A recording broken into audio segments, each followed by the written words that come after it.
Maluwalating araw sa inyo lahat mga kaibigan. Ito ang ating ulam. Chorizo. Inasal na chorizo. Ito pa lang inyong likod. OFW sa Pinas, si Mark. Ang nagtitipid na manggagawa dito sa Pinas. Pasimple-simple lang ako sa trabaho at ordinaryong manggagawa lang ako sa Pinas. Kaya sumasahod lang ako ng 456 kada araw. Kaya ito, bawin lang tayo sa kain. Chorizo, inasal. Inasal na chorizo, yummy. Ang sarap. Yummy talaga. Kala nyo pansog lang to sa pansit. Pwede itong pang ulam mga kaibigan.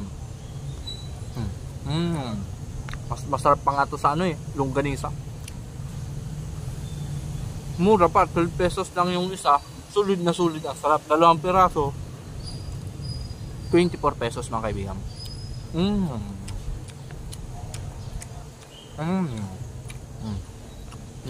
Dapat sa Pilipinas lagi ka lang nagtitipid, kagaya ko. No? Pagkasayin lang yung sahod na nababa.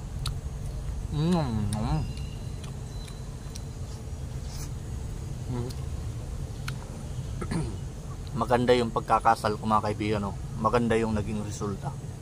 At yung lasa, para siyang shawarma mga kaibigan. Shawarma. Gama. Shawarma talaga mga kaibigan lasa. Parang basta lasa siyang baka na parang halo ng lasa ng baboy. Halo-halo yung lasa niya ng chorizo. Alam nyo naman, 1 piraso lang ito, lagay mo sa pansit, lalong sumasarap yung pansit Lalo kaya pag puro iuulam mo.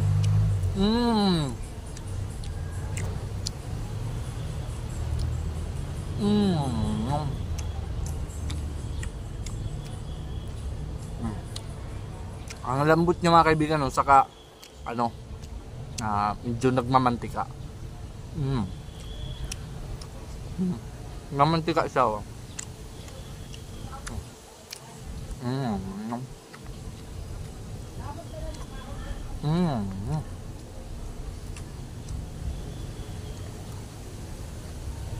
Buti lang matipid ako mga kaibigan, hindi ako masyadong kinakapos sa pera pag nagtitipid. Pero pag hindi ako magtipid, magluluwa ako sa mga pagkain, ulam, hindi ako magbabaon, kain ako sa mga eatery. Mahal na ngayon yung mga bilihin sa mga kainan, 70 ulam pa lang.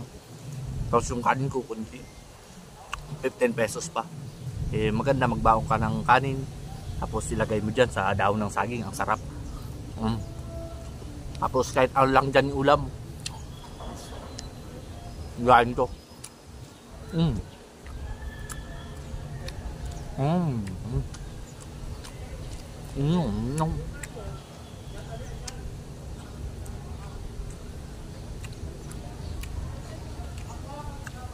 Tulad naman tayo mga kaibigan sa ating tanghalian.